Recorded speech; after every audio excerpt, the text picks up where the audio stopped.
Flight attendants demoted a black CEO to economy 5 minutes later. The airline lost $500 million in the clamor of New York's John F. Kennedy International Airport, where rolling suitcases echo across tiled floors and security lines coil around corners, a remarkable story was quietly taking shape. Andre Hamilton Ross, a black CEO known for his trailblazing leadership in the tech world, was about to board a flight that would alter the course of an entire airline's future. Even in the heart of one of the most cosmopolitan cities on Earth, old biases run deep. What begins as a simple trip to finalize a billion-dollar partnership becomes a riveting tale of hubris, prejudice, and swift karmic payback, one that ends in a $500 million corporate nightmare. Growing up in a two-bedroom apartment in Brooklyn, Andre Hamilton Ross learned early on that dreams were the only currency that mattered, especially when you didn't have much else. The thrumming of planes overhead often rattled the windows of his modest home. For most, the noise was an annoyance. For Andre, it was a hymn of possibility. He'd peer out the window at those roaring aircraft and imagine the grand places they traveled, vowing that one day he would be on board those flights, orchestrating his own destiny rather than waiting for it to arrive. Andre's parents were humble but visionary in their own ways. His mother, Darlene, was a schoolteacher who believed every challenge was an unwrapped gift for curious minds. His father, Gerald, was a mechanic who could dismantle and rebuild car engines in record time. It was from Gerald that Andre acquired his deep fascination for engineering, watching pistons, belts, and steel components merge into a symphony of motion. Yet it wasn't just mechanical skill Andre gained from his father. It was an unshakable sense of ethics. Gerald often said, "If you're going to fix something, fix it right the first time." Life may not give you a second chance. Money was tight, but the house was rich in books. Science encyclopedias, history tomes, and self-improvement guides lined their shelves. On weekends, Andre would leaf through them, traveling across time and space in his imagination. Although nobody in his immediate family had advanced degrees, his parents pushed him to aim for the stars literally. One summer, Darlene cobbled together enough savings to send him to a specialized science camp. While the other campers marveled at chemical experiments, Andre gravitated toward a computer coding module. By age 15, he was writing basic software programs, enthralled by how a few lines of code could create something out of nothing. In high school, Andre's aptitude for math and science skyrocketed. He competed in robotics competitions, often the only black student on his team. At times, he felt the stinging isolation of standing out in a mostly white environment. Yet, he refused to let superficial judgments disrupt his ambition. College offered a much larger stage. He attended a reputable institution on a merit scholarship, majoring in computer engineering. Once there, he discovered the complexities of the tech startup world. Silicon Valley's rags to riches legends captivated him, inspiring him to sketch out hypothetical business models in his dorm room. During these formative years, Andre crossed paths with a brilliant friend, Ethan Wu, whose knack for business strategy complemented Andre's technical prowess. By sophomore year, they had co-founded a small e-commerce tool that streamlined online ordering for campus restaurants, a modest success that validated Andre's entrepreneurial instincts. More importantly, it proved that the right idea, combined with relentless execution, could uproot entrenched systems. After college, Andre and Ethan parted ways professionally but remained close friends. Ethan found success in venture capital, while Andre launched a string of small tech ventures, some flops, some minor wins. Each failure felt like a stepping stone to something bigger. Through trial and error, he learned about venture capital deals, product market fit, and the labyrinthine dance of corporate politics. By age 25, he created Newmont Innovations, focusing on automated logistics software that integrated artificial intelligence into supply chains. The market was ripe, and Neumont's pilot projects with large retailers and shipping firms gained traction. Within a decade, the company was valued in the billions. Despite his achievements, André often encountered what he privately referred to as the curtain of doubt. Investors would sing his praises in boardrooms until they met him in person. A certain subtle shift in tone would occur, a quiet question flickering behind their eyes. Is he really the one leading this? Time and again, André surmounted these obstacles with results that spoke louder than prejudice. With his leadership, Newmont Innovations was on the verge of a strategic partnership with Morgan Stanley, one of the world's most influential financial institutions. That alliance promised global expansion and might even accelerate Newmont's planned IPO. Had life been scripted to reward perseverance automatically, perhaps André's journey would have been a smooth ascent. But reality has its own sense of drama. Beneath his triumphant rise loomed simmering challenges that would erupt when he least expected, on a day that began, like so many others, with the roar of jets across a wintry sky at JFK Airport. Little did he know that a single flight, meant to carry him toward a triumphant deal in London, would instead deliver him into a storm of bias and controversy. And it would not just reshape his personal legacy, it would rock the foundations of a global airline, vaporizing $500 million in the blink of an eye. For now, André remained blissfully unaware, eyes set on his next horizon, heart brimming with purpose. But the winds of fate were already shifting, converging on a single moment in time. Newmont Innovations began in a cramped loft on the outskirts of Brooklyn. A small team of coders, data analysts, and logistics experts worked around the clock. Their core product harnessed artificial intelligence to optimize the routes for freight deliveries, seamlessly integrating weather patterns, traffic conditions, and real-time data from transport hubs. It was revolutionary software for an industry still reliant on outdated scheduling systems. Suddenly, trucking companies, shipping lines, and major retail chains had a tool that could slash delivery times and cut overhead costs. This meteoric success caught the eye of early investors, and soon money flowed like never before. André found himself juggling pitches to venture capitalists and round-the-clock sprints to deliver new features. In a tech landscape crowded by ephemeral apps, Newmont focused on practical solutions that promised to reshape global commerce. By the time the company secured its Series C funding, it was valued at a staggering $1.5 billion. Yet growth came with its own set of challenges. André had to navigate thorny negotiations with corporate giants, some of whom viewed his youth and occasionally his ethnicity as a risk factor.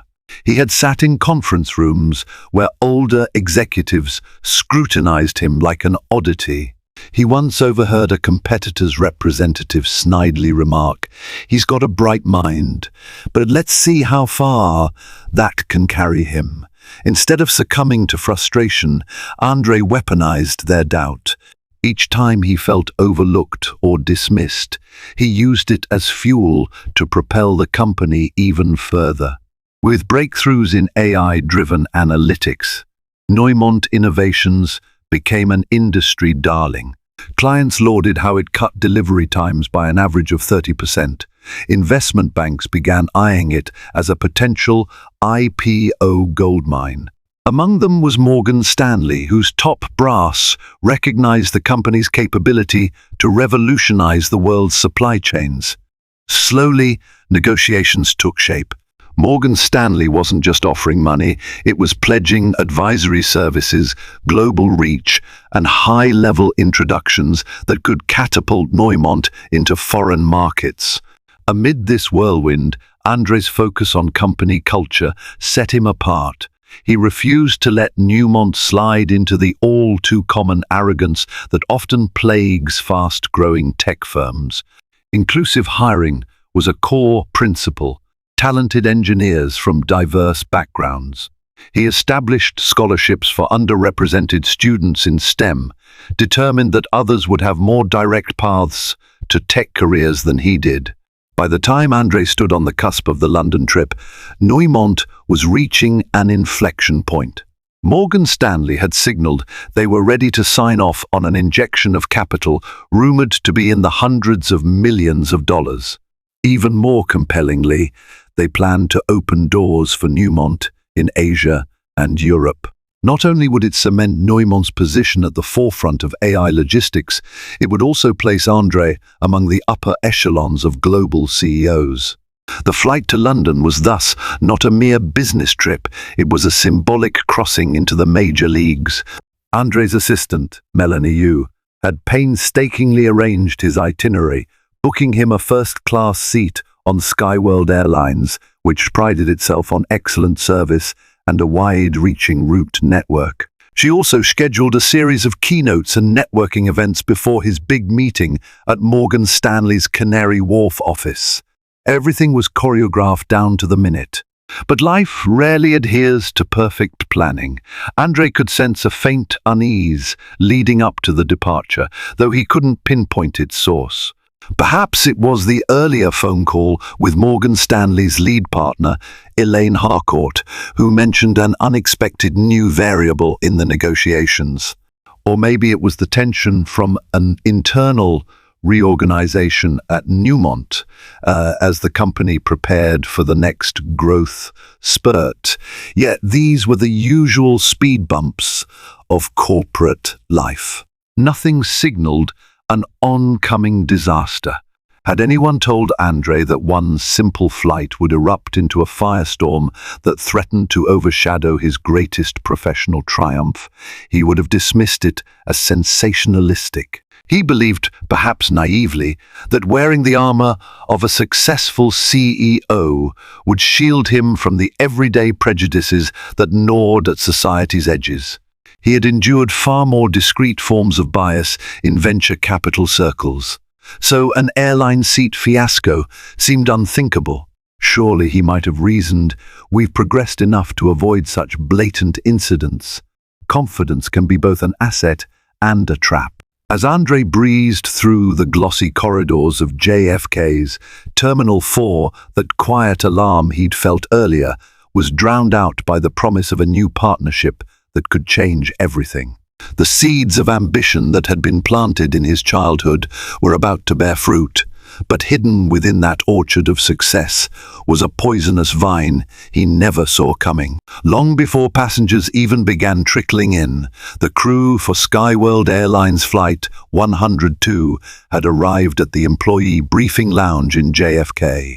Fluorescent lights buzzed overhead, highlighting the airline's uniform racks and a wall plastered with the company's motivational posters, Skyworld Airlines, where the world meets you. One such poster depicted flight attendants of different ethnicities holding hands, presumably to symbolize unity and diversity. Yet, in the hustle of daily operations, those ideals were often lost. The flight's purser, Jason Drew, was in his mid-30s. Tall and trim, with neatly combed hair, Jason radiated an air of crisp efficiency. He was known to run a tight ship, though some co-workers whispered about his occasional imperiousness. Standing by his side was Erica Gates, a senior flight attendant with 5 gold bars on her name tag, signifying years of service. She had a reputation for unwavering adherence to protocols, even if it came at the cost of passenger comfort. Over steaming cups of coffee, the team reviewed the passenger manifest. They discussed meal counts, special requests, and an alleged glitch the airline's booking system had been experiencing for the past week. The glitch primarily affected seat assignments, which was typically easy to fix, but in the chaos of a fully booked flight to London, these small errors sometimes cascaded into major annoyances. Jason scanned the manifest on his tablet. We've got a few high-profile folks in first class, including a Morgan Stanley executive. Keep an eye on them. And we have, let's see, a Dr. Vanessa Chambers. She's apparently a diversity consultant. Might be worth making sure everything runs smoothly for her. Erica sipped her coffee with an unreadable expression, nodding. Sure. Let's do the standard VIP greeting. Anything else special about the passenger list? Jason shrugged. Nothing else stands out. Let's just stay alert for seat discrepancies heard. It's still not fully resolved. If any passenger claims they have the wrong seat, we call the gate staff, verify on the system, and proceed. We need minimal drama. It's a busy travel day. Before heading out to the aircraft, the crew engaged in a quick role-play scenario about how to handle unruly passengers. Corporate policy mandated these refresher drills daily. Jason read from a manual. If a passenger refuses to comply with cabin instructions, remain calm, remind them of FAA rules, and contact ground or law enforcement if necessary. Erica and others took notes, a sense of routine overshadowing the deeper question, why do such incidents often escalate in the first place? Despite the official training sessions, real-world dynamics rarely unfolded so cleanly. Employees brought their own biases, experiences, and stressors to the job. Jason, for instance, had a complicated relationship with authority. He resented being second-guessed. Erica prided herself on maintaining an orderly cabin, something she felt reflected her personal professionalism. These outlooks would soon collide with the intangible but potent force of racial bias, setting the stage for a confrontation that no daily briefing could have prepared them for. As the crew finally boarded the plane, they began inspecting overhead bins and seat belts. Jason took note of the premium cabin's plush seats, a hallmark of Skyworld's vow to cater to high-end clients. He silently hoped the rumored system glitch wouldn't cause a meltdown among the well-heeled travelers who paid thousands of dollars for a seamless experience. Meanwhile, Erica double-checked the galley stock, ensuring that champagne, fresh juice, and gourmet meals were set. She paused at one point, staring at a jar of imported caviar, then shook her head. "Sometimes I think the airline invests more in fish eggs than in us," she murmured, only half joking. At that moment, the gate agent signaled boarding. Passengers began filing through the jet bridge, some with the confident stride of frequent flyers, others with anxious glances and overstuffed bags. Jason and Erica straightened their uniforms, greeting each traveler with polished smiles. Neither had any inkling that in the next hour, all those smiles would evaporate. The glitch in the system would soon reveal itself. And in tandem with the biases that no training manual could fully eradicate, it would spark a cascade of consequences so vast it would wipe out $500 million from Skyworld's future. Chapter 4, Lounge Encounters and Subtle Tensions. Andre's morning began with a swirl of tasks. He'd woken at dawn, answered urgent emails regarding Neumont's final pitch deck for Morgan Stanley, and checked in with staff about pending code updates. By the time he arrived at JFK, he was in a focused, determined mindset, neither anxious nor complacent. After a brief scuffle with an overly suspicious check-in agent, Andre cleared security and headed to Skyworld's first-class lounge. The lounge itself was an architectural marvel, high ceilings, panoramic windows overlooking runways, and polished floors reflecting a curated array of leather chairs. A hush prevailed, no echo of the frantic announcements from the main terminal. This was an enclave for the elite traveler, with a buffet laden with smoked salmon, pastries, and fresh fruit. The lounge receptionist acknowledged Andre's boarding pass, her smile momentarily slipping when she saw the name, Andre Hamilton Ross. He could almost sense the flicker of confusion crossing her eyes, as if verifying if he truly belonged among the private jets and business moguls. Nonetheless, she pressed a button, and the frosted glass doors slid open. Andrei was used to this hesitance and rarely gave it more than a passing thought. He found a quiet nook, set down his laptop bag, and opened up a folder of documents that needed final review. Nearby, a few other travelers lounged in deep conversation. One man in a pinstripe suit boasted to a companion about a massive real estate acquisition. Another group of women chatted about a fashion event in Paris. Soft instrumental music played overhead. In the distance, a barista prepared artisanal coffees. Andrei inhaled the faint aroma of espresso, letting it soothe away some of the day's tension. Half an hour slipped by before he sensed a presence behind him. Turning, he found Dr. Vanessa Chambers, an elegant woman with a warm demeanor. He recognized her immediately. Years ago, they had shared the stage at a conference on corporate inclusivity. She'd been the keynote speaker, and her talk on institutional racism in major corporations had resonated deeply with him. "I thought that was you," Vanessa said, extending her hand with a broad smile. Andrei Ross in the flesh. He greeted her with equal warmth. "Dr. Chambers, always a pleasure. Are you heading to London too?" She nodded. "Speaking at a summit on leadership and diversity in the European corporate sector. It's about time I took my arguments across the pond." They both chuckled. Vanessa asked about Newmont Innovations, and Andrei proudly gave her an overview of the company's leaps and bounds. Vanessa's gaze softened. "It's wonderful to see you thriving, but please remember, representation at the top is crucial. I hope you're mentoring others to follow." Andrei's smile widened. "That's the plan. I'm making sure our scholarships and mentorship programs expand as we do. The more voices in the conversation, the better."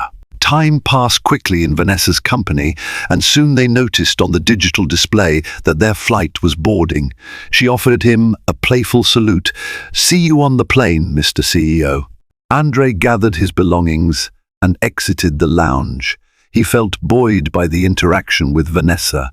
It was a reminder that while the path had obstacles, there were fellow travelers committed to the same cause. He strode toward Gate 42 with renewed resolve, oblivious that the next few hours would thrust him into a crucible of bias and prejudice. At the gate, he joined the queue for first-class boarding. The gate agent, stressed from an overbooked flight, scanned Andrei's pass without comment. Andrei found it oddly refreshing not to be subjected to the usual suspicious glance. Entering the aircraft, he was instantly taken by the modern elegance of Skyworld's first-class cabin. Each seat was like a cocoon, spacious, with privacy dividers and state-of-the-art entertainment systems. The leather upholstery gleamed, and the overhead lights glowed a gentle amber. Feeling a twinge of relief that the hustle was momentarily behind him, he settled into seat 2A, storing his laptop bag beneath the seat in front. A flight attendant approached, introducing herself as Erica Gates. She offered him a pre-departure beverage, her eyes lingering on his face a bit longer than usual. Andrei chalked it up to typical flight attendant courtesy and accepted a glass of chilled water. A wave of exhaustion rolled over him, but beneath it lay anticipation for the business trip ahead. As the plane prepared for takeoff, he let his eyes close briefly. He had no inkling that the next time Erica would stand before him, it would be under circumstances far less pleasant. Once the aircraft door closed and the engines roared to life, Andrei assumed the day's only challenge would be deciding between finishing a client proposal or catching a quick nap. Erica reappeared. A smile stretched across her face, yet her demeanor radiated subtle tension. "Mr. Ross," she began, glancing at the passenger list on her tablet, "could I see your boarding pass once again? Our system is showing a possible seat assignment issue." Andre frowned slightly but complied, pulling up the digital copy on his phone. She scrutinized it and nodded politely. "Thank you, sir. Let me double-check with our purser." Her smile never left, but he could tell something was off. Moments later, Erica returned with Jason Drew, the purser. Taller and more imposing, Jason wore a veneer of professionalism that barely masked a layer of agitation. His expression suggested that he was used to being obeyed without question. "Mr. Ross," Jason said, "we have conflicting data about your seat. The system indicates you're assigned to economy, not first class. I'm afraid we need to ask you to move." A hush fell over the first-class cabin. Andre's heart thudded with slow, simmering indignation. He inhaled, recalling the many times throughout his life he'd had to defend his rightful place in rooms where he was presumed not to belong. Keeping his tone level, he responded, "There must be a mistake. My ticket clearly states first class. I paid for this seat." Jason pressed his lips together. "Perhaps it was an upgrade error or a system glitch, but we need to resolve this immediately. The flight's full, and you're occupying someone else's seat." Andre's posture stiffened. "I understand seat confirmations can go wrong, but my assistant and I verified my first-class booking. Let's contact the gate staff. They can confirm it." Erica tapped her tablet. "We tried, but they're busy managing a last-minute delay with another flight. We have to proceed, Mr. Ross. If you refuse to comply with crew instructions," he cut her off, voice firm yet not raised. "You can't threaten me with removal from the flight if the mistake is on your end." At this, a ripple of curiosity spread among the other first-class passengers.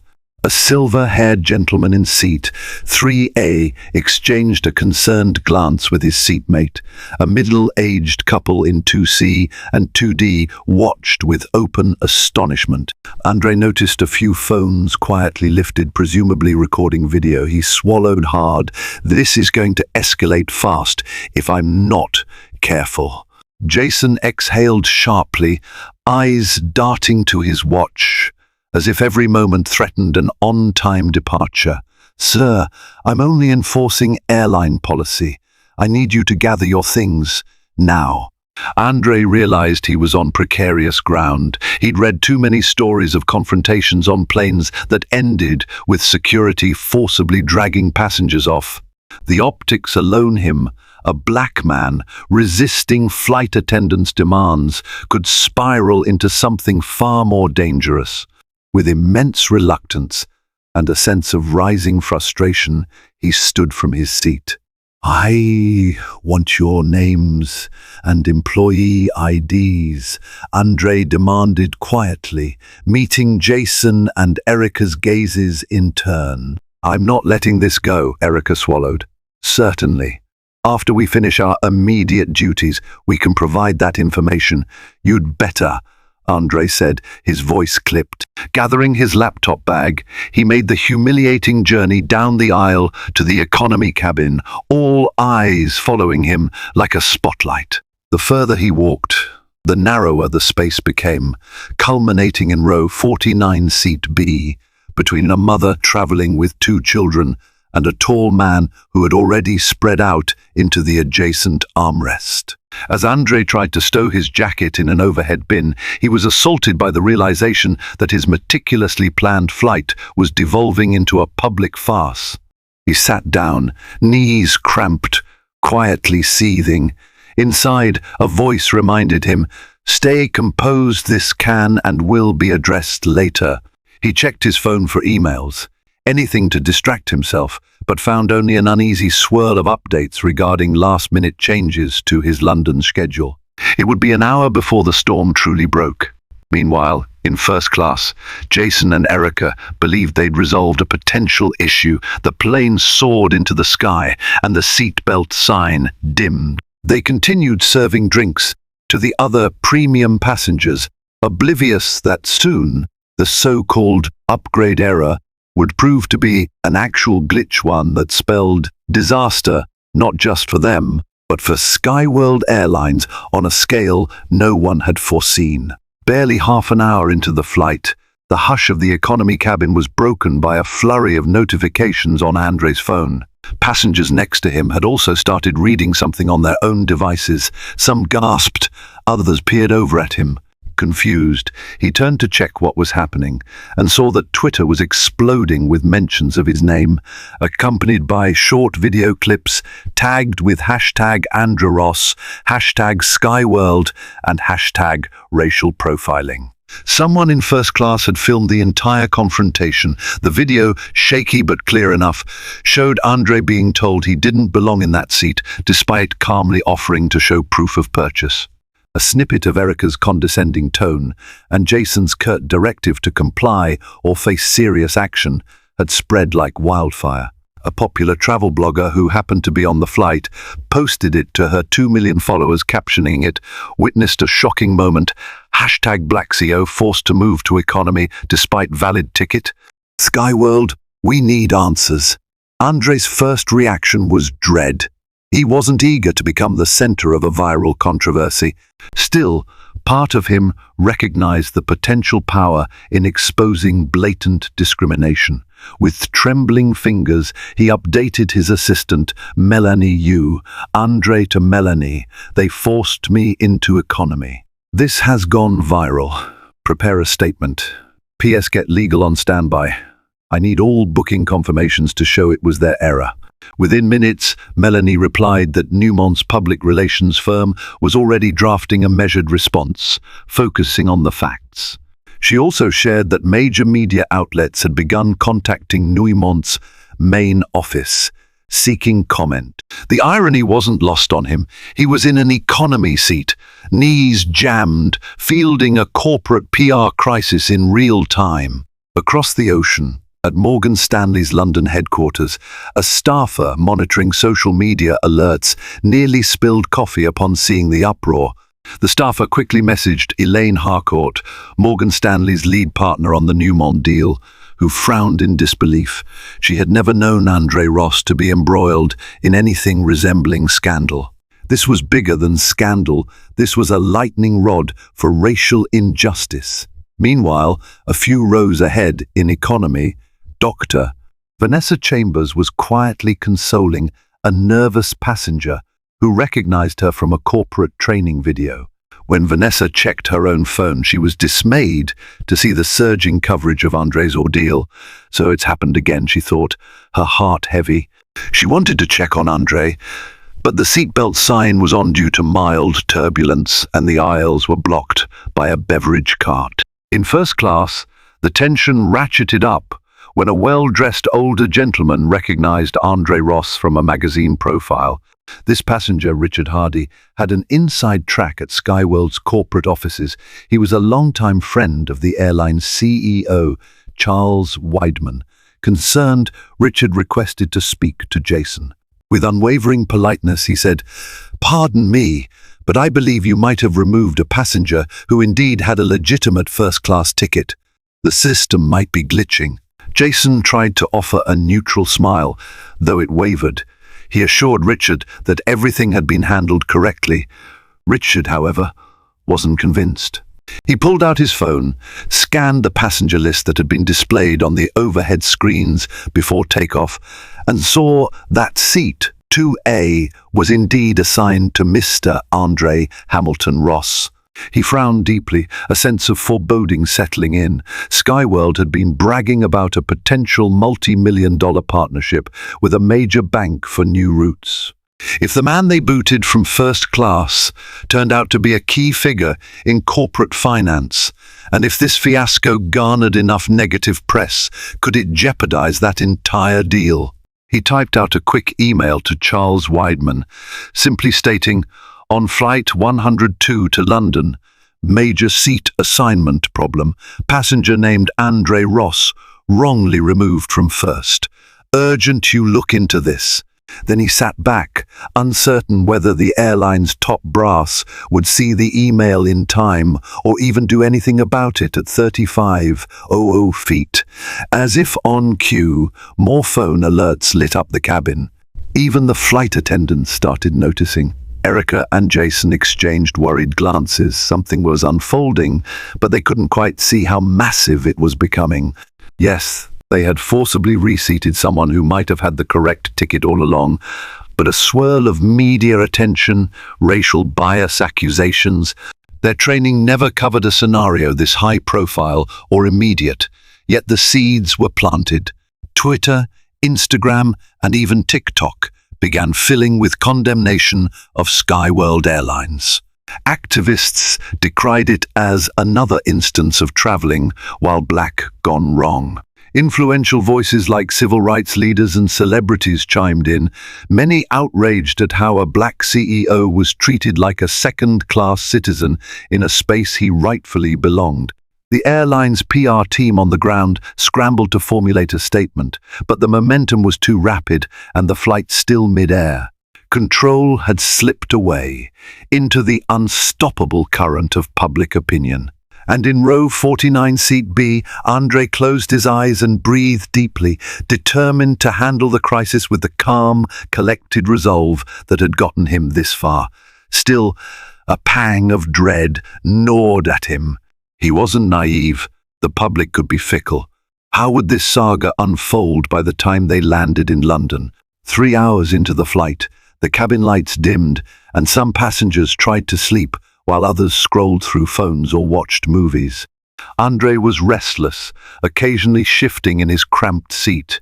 He hadn't heard any updates from Jason or Erica, which added to his frustration. He considered requesting them, but it felt futile. They made their stance clear, he thought grimly. Suddenly, a subtle jolt shook the plane. At first, Andre assumed it was turbulence, but then the captain's voice crackled over the intercom. Strained, yet professional. Ladies and gentlemen, this is your captain speaking. We're experiencing a significant technical issue with our in-flight, Wi-Fi, and cockpit communication systems. As a safety precaution, we'll be diverting to Boston Logan International Airport to address the malfunction. We apologize for the inconvenience. The announcement triggered a cascade of groans and nervous chatter. For Andre, this was a monumental problem. His schedule in London was tightly packed, and a diversion meant potential delays that could jeopardize the Morgan Stanley meeting. Could anything else go wrong, he thought. The aircraft descended toward Boston, city lights emerging against the evening sky. Tension seemed to heighten as the wheels touched down. Flight attendants walked through the aisles, instructing passengers to remain in their seats until ground crews finished preliminary checks. Outside, a swirl of activity surrounded the plane, technicians, refueling trucks, and the occasional glare of police lights, standard protocol for an unexpected landing. Once the door opened, passengers were informed they could deplane into a holding area near the gate, while technicians worked to resolve the connectivity issues. Under normal circumstances, a brief layover might have been a minor annoyance. But given the swirl of controversy surrounding this flight, the layover felt like a pressure cooker about to explode. Andre disembarked, laptop bag slung over his shoulder. Camera flashes met him at the gate. Some passengers had called friends or family waiting at Boston Logan, tipping them off about the fiasco. A few local reporters had hastily arrived, hoping for an exclusive scoop. Andre tried to keep his head down, but one intrepid reporter, microphone in hand, called out, "Mr. Ross, is it true you were removed from first class because of racial discrimination?" Andre halted, aware that his every word could escalate the situation. He forced a calm smile. "I'm not giving a formal statement at this time. We're still gathering facts. I was reassigned to a different seat, but I'll address this more fully once the flight is completed." He slipped away, weaving through the small crowd until he found a quiet corner. In a hushed phone call with Melanie, he learned that social media was ablaze and major news outlets were picking up the story. Even more consequential was the buzz that Skyworld Airlines might lose a significant investment opportunity from Morgan Stanley, separate from the deal with Newmont. Morgan Stanley is rumored to be pulling out of a $500 million investment into Skyworld's expansion, Melanie explained. Executives are in a frenzy because they don't want to be associated with a brand now labeled as discriminatory. Andre pinched the bridge of his nose. This fiasco was morphing into a multi-headed hydra, snarling at him from every angle. Morgan Stanley's partnership with Newmont Innovations was still on track, but if the bank distanced itself from anything affiliated with Skyworld, could that sour the synergy they had in mind for Newmont's global expansion? As he mulled the potential fallout, Dr. Vanessa Chambers walked over. "Andre, are you okay?" she asked, her tone a gentle invitation to unload his frustrations. He nodded, offering a small, grateful smile. "I'll manage, just concerned about the bigger picture. This may cost Skyworld dearly, and I'm not sure how it'll affect my meeting with Morgan Stanley." Vanessa sighed. "I've consulted for multiple airlines. This type of meltdown is almost always tied to deeper structural and cultural issues. It's not just one flight attendant's mistake. It's a system that tolerates bias." Andre agreed, but his mind spun with questions. Why me and why now? He watched the anxious flight attendants scurrying near the gate, Jason among them, huddled around a supervisor with an iPad. Their body language screamed panic. Erica looked rattled, arms folded, glancing occasionally in Andre's direction. The cat was out of the bag. No PR spin could put it back. The ground staff announced that repairs might take an hour or two. The airline offered meal vouchers, but many passengers scoffed, too upset to be placated by meager compensation. Some threatened to switch flights altogether. Others ranted openly about missed connections in Europe. And at the epicenter of the storm was Andre, an unwilling lightning rod for a much-needed conversation on corporate prejudice. Amid the swirl, a passenger recognized Vanessa Chambers and begged her for advice on lodging a complaint. Another wanted an autograph, having seen her speak at a Women in Leadership event. This chaotic scene resembled a microcosm of the world, a mixture of anger, confusion, hero worship, and opportunism. But overshadowing it all was the question, would this flight ever reach London and, more crucially, at what cost? Eventually, the re-boarding call was made. The technicians had supposedly resolved the connectivity malfunction. As the lines formed at the gate, Jason and Erica cornered Andre, contrition evident in their eyes. Jason spoke in a hushed tone. "Mr. Ross, we verified your ticket. There was indeed a glitch. We want to invite you back to first class." Andre paused, scanning their faces. Erica's expression was equal parts remorse and strained professionalism. "We're deeply sorry, Mr. Ross," she said. "We didn't realize. Our system showed the wrong data." A second wave of humiliation lapped at Andre, remembering how swiftly they'd dismissed his right to that seat.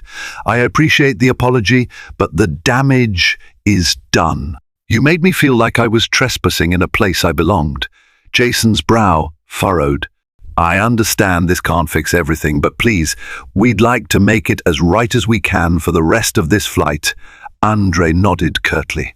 He didn't want to be petty and refuse, nor did he want to appear complacent. He decided to return to first class, if only to finalize his work in a more comfortable space. Wordlessly, he followed them back onto the plane. Passengers craned their necks, snapping photos as he passed through the aisles. The intangible sense of an unfolding spectacle hung in the air. And so, Flight 102 took off once more, heading toward the Atlantic, under a glaring spotlight of public scrutiny. No one dared to guess the full extent of the looming repercussions, least of all the purser and the flight attendant who'd set these dominoes falling. But as they soared through the night skies, the wheels of corporate fate were already in motion, spinning toward a climactic end that would shake the airline industry to its very core. By the time Flight 102 finally touched down at London Heathrow, it was 6 hours behind schedule. Andre disembarked with a mix of relief and exasperation. His phone blazed with messages. The meeting with Morgan Stanley's London team, originally set for mid-morning, was pushed to late afternoon. He had scant time to freshen up at his hotel before plunging into the high-stakes negotiation. Upon arrival at the Morgan Stanley offices in Canary Wharf, Andre felt the weight of the fiasco pressing down on him. He carried the unspoken fear that the seat demotion scandal might overshadow the real reason he was here, to finalize a major partnership for Newmont Innovations. The sleek glass tower that housed Morgan Stanley exuded an aura of calm efficiency. But inside, the atmosphere was anything but calm. A throng of staffers bustled around, whispering about the fiasco. Word had spread that Skyworld Airlines was under fire for alleged racial profiling. Some employees, aware that Morgan Stanley had also been contemplating a substantial investment in Skyworld's parent company, worried about how this might affect the firm's own reputation. Andre was ushered into a spacious boardroom. The panoramic view of the Thames gleamed in the distance. Seated around the table were half a dozen individuals, lawyers, analysts, and senior partners. At the head sat Elaine Harcourt, the poised and sharp-minded leader championing the Newmont deal. She offered him a professional nod, though her expression registered concern. "Andre, we appreciate you making it here despite the flight fiasco." He took a seat, instantly conscious of the countless glances, some sympathetic, others purely curious. Elaine broke the ice. "We've seen the media coverage. How are you holding up?" Andre exhaled. "It's been a whirlwind, obviously."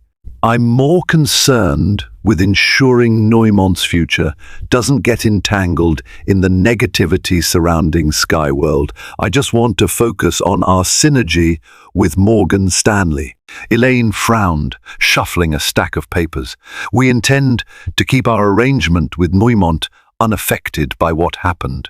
But as you're probably aware, Morgan Stanley had separate discussions about a $500 million investment in Skyworld's expansion. Our executive committee is now reconsidering that. They're worried about being linked to a brand facing allegations of racism." A short silence hung in the room. Andre glanced at the circle of faces, each partner seemingly waiting for a cue on how to proceed. He spoke softly. "I won't pretend to be impartial. My experience was humiliating, and yes, it brought to light what I suspect are systemic issues in their corporate culture. But whether you invest in them or not is up to your firm's judgment." He paused, then added, "I'd only caution that we weigh potential returns against ethical costs. If Skyworld's scandal expands, and from what I'm seeing on social media, your investment could be in jeopardy. Public perception matters more than ever in today's climate." Nods of agreement circled the table. One analyst, a young man with anxious eyes, chimed in. "Our data indicates that Skyworld's parent company stock dropped 10% in the last 24 hours alone. That's hundreds of millions in market value wiped out, a direct reaction to the news." Elaine took a breath, stepping delicately through the corporate minefield. "Newmont's partnership is separate, so let's focus on concluding that. The synergy is promising. The last detail is finalizing the expansion roadmap for Asia and, concurrently, addressing any compliance hurdles." Andre nodded, pressing a button on his phone to display a presentation on the boardroom screen. "I've got the updated blueprint for how we plan to integrate Morgan Stanley's global network with our AI solutions. Let's walk through these details and finalize the terms." He kept his tone all business, but a flicker of relief passed through him. Despite the fiasco, Morgan Stanley hadn't walked away from Neumont. At least not yet, his inner cynic cautioned. For the next 2 hours, the room was a swirl of corporate jargon, feasibility reports, and strategic discussions. Andre showcased Newmont's capacity to streamline shipping logistics in emerging markets. Elaine's team asked pointed questions about data security, regulatory compliance, and ROI timelines. Periodically, a phone would buzz, and an apologetic partner would glance at breaking updates about Skyworld's fiasco. The airline's parent company had just issued a statement acknowledging a seat assignment error but sidestepping allegations of discriminatory behavior. The statement fell flat with the public, fueling more backlash. By late afternoon, Andre felt the tension ease slightly. The team agreed on the major points. Morgan Stanley would invest a significant sum in Newmont, with an option to deepen the partnership if the next year's performance hit specific milestones. Elaine shook his hand, looking visibly drained but genuinely pleased. "Congratulations, Andre. Newmont is poised for incredible growth. We'll formalize the documents, and your legal team can review them within the next week." Relieved, Andre said, "Thank you, Elaine. I look forward to this collaboration." As they exited the boardroom, a hush fell. Elaine stopped him in the hallway, her voice pitched low. "I don't want to overshadow our good news, but the Skyworld meltdown could become an even bigger storm. They're on the brink of losing several corporate contracts. Yours was just the most visible." Andre pursed his lips. "I never wanted to be part of a scandal, but if it leads to structural changes in how they treat customers, maybe there's a silver lining." Elaine nodded, though concern lingered in her eyes. "I've just been notified that Morgan Stanley is withdrawing from the planned $500 million investment in Skyworld, at least temporarily. We can't risk the reputational damage. Rumor is that might cost the airline everything." Andre murmured, "Karma, I guess. Though it's unfortunate it takes a public reckoning to enforce decency." They parted ways, the chaotic events of the past day still swirling in Andre's mind. On his taxi ride back to the hotel, he stared out at the London skyline, caught between triumph and unease. The new partnership promised to elevate Newmont to unimaginable heights. But a part of him remained troubled. He'd become a poster child for a corporate scandal he never asked for. And now, an entire airline's destiny teetered on the brink, courtesy of one moment of discrimination at 35,000 feet. The day after Andre's meeting, the storm around Skyworld Airlines intensified.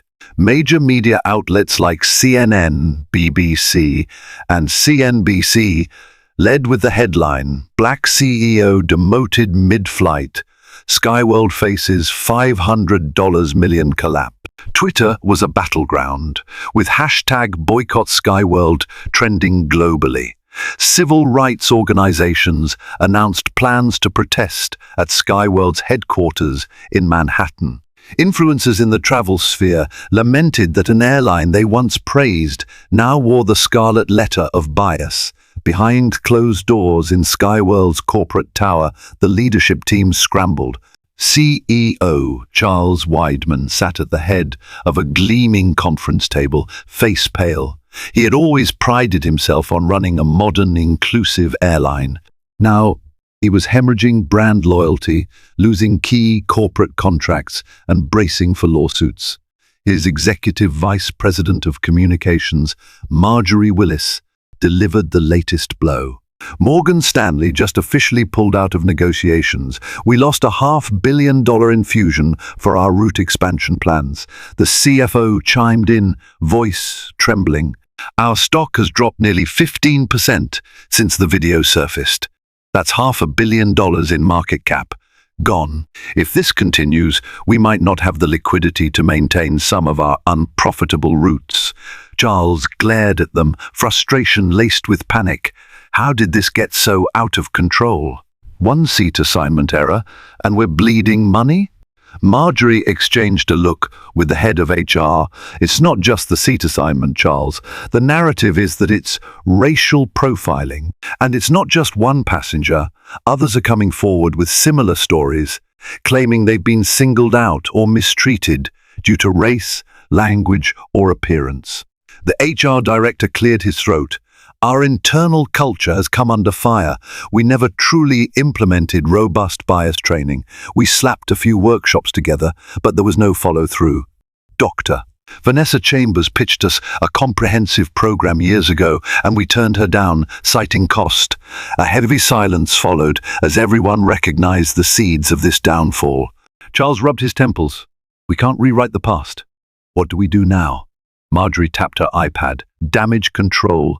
Public apologies that feel genuine, not corporate speak. We also need immediate policy changes, improved bias training, a complete overhaul of how we handle seat disputes, and direct outreach to travelers who are skeptical of our brand. And we need to do it fast. Our board is considering a leadership shake-up. Charles's eyes flickered with desperation. I'll do it. Arrange a press conference. I'll apologize personally. We can't let this airline collapse under my watch, but it was too late for half measures. By midday, speculation about Charles's future as CEO reached a fever pitch. Stock analysts predicted more turmoil. Former employees leaked memos suggesting that complaints about discriminatory incidents were routinely buried. A class action lawsuit seemed inevitable. That evening, the board convened in an emergency session. Under intense pressure, Charles Weidman stepped down, replaced by Angela Probst, a longtime executive with a track record of crisis management. In her first address to staff, Angela promised sweeping reforms and total transparency. Still, the public's appetite for retribution was insatiable. The brand's once sterling reputation lay in tatters. In the midst of the chaos, Jason Drew and Erica Gates were suspended pending investigation. Tabloids splashed their faces on front pages, labeling them the attendants of shame. Overnight, their personal social media accounts were bombarded with hate messages. Neither had intended to unleash such destruction, yet their actions and the biases that fueled them couldn't be divorced from the broader corporate meltdown. Their superiors saw them as both symptoms of a flawed system and scapegoats to quell public outrage. Meanwhile, Dr. Vanessa Chambers was invited onto primetime interviews. She explained that these issues stemmed from deep-rooted organizational cultures that pay lip service to diversity but fail to practice it. She emphasized that while flight attendants might be on the front line, the real accountability lay with leaders who never invested in robust training or held employees responsible for prejudiced behavior. From his hotel in London, Andre watched the unraveling with conflicting emotions. The airline's downfall was not his fault, yet he had become a catalyst. He was inundated with interview requests, but he kept a low profile, releasing a single statement through his PR team. My experience on SkyWorld Airlines Flight 102, while unfortunate, is part of a larger pattern where individuals from marginalized groups face undue scrutiny and mistreatment. I hope this incident sparks meaningful reform, not just in one airline, but across all industries. Newmont Innovations stands for inclusivity, integrity, and progress values that must guide modern business. In truth, he was too busy securing Newmont's future to revel in SkyWorld's downfall. The Morgan Stanley deal was poised to elevate his company to new heights, and that required every ounce of his attention. Even so, he couldn't help but reflect on the irony, the inconvenience inflicted upon him by two flight attendants who assumed he was out of place had triggered a tidal wave that swept away $500 million in potential growth for the airline. A month later, the dust was still settling. SkyWorld's stock partially rebounded as the immediate outrage began to wane, but the airline had lost permanent footing among some travelers. New leadership under Angela Probst promised thorough reforms, bias training programs, direct accountability for staff, and partnerships with civil rights groups. Dr.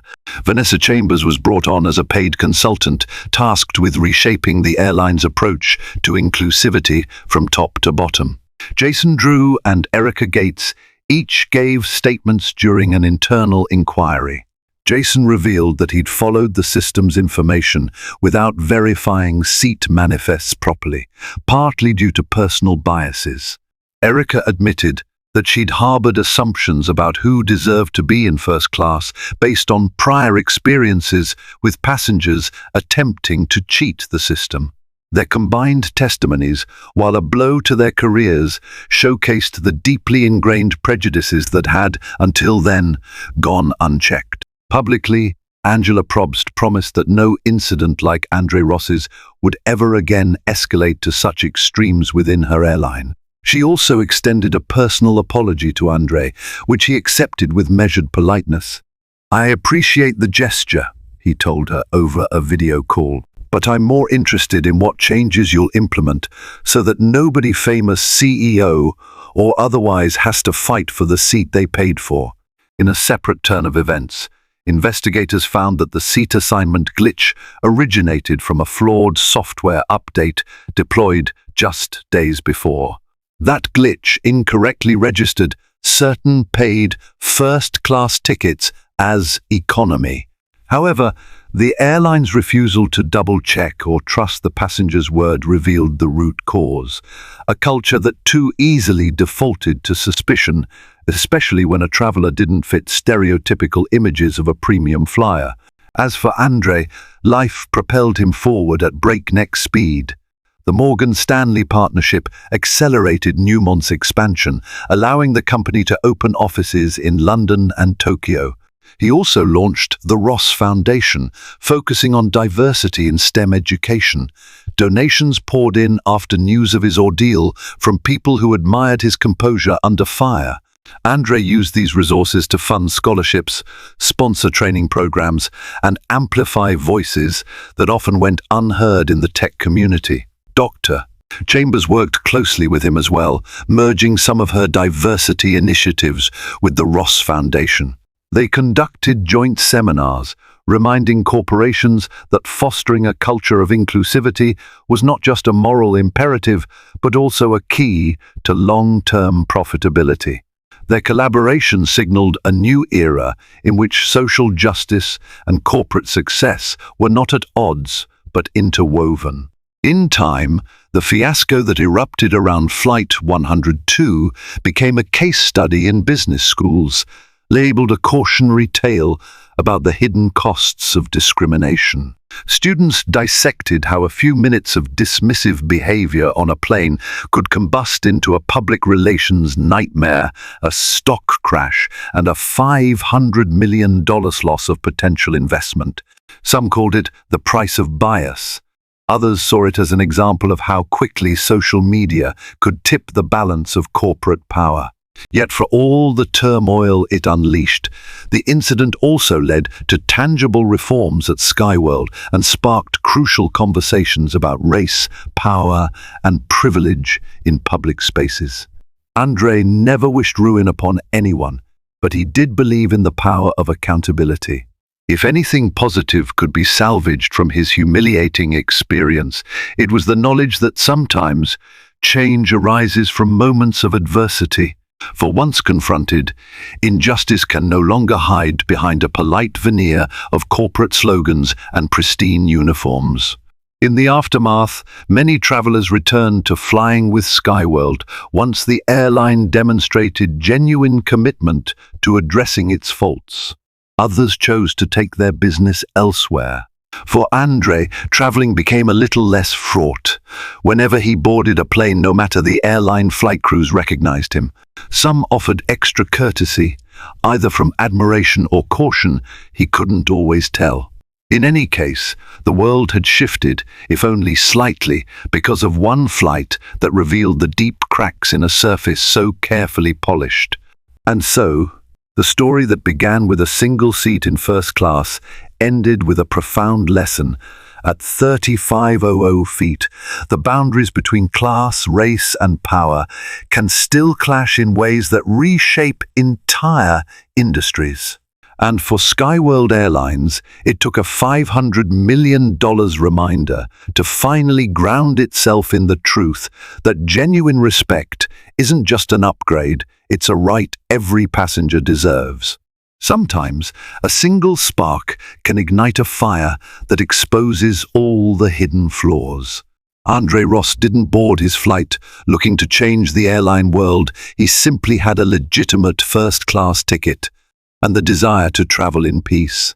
Yet prejudice, fueled by flawed systems and unchecked assumptions, created an epic corporate downfall no one could have predicted.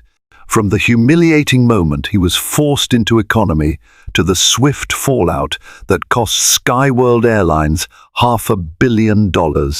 This story reminds us that we can no longer ignore bias in business.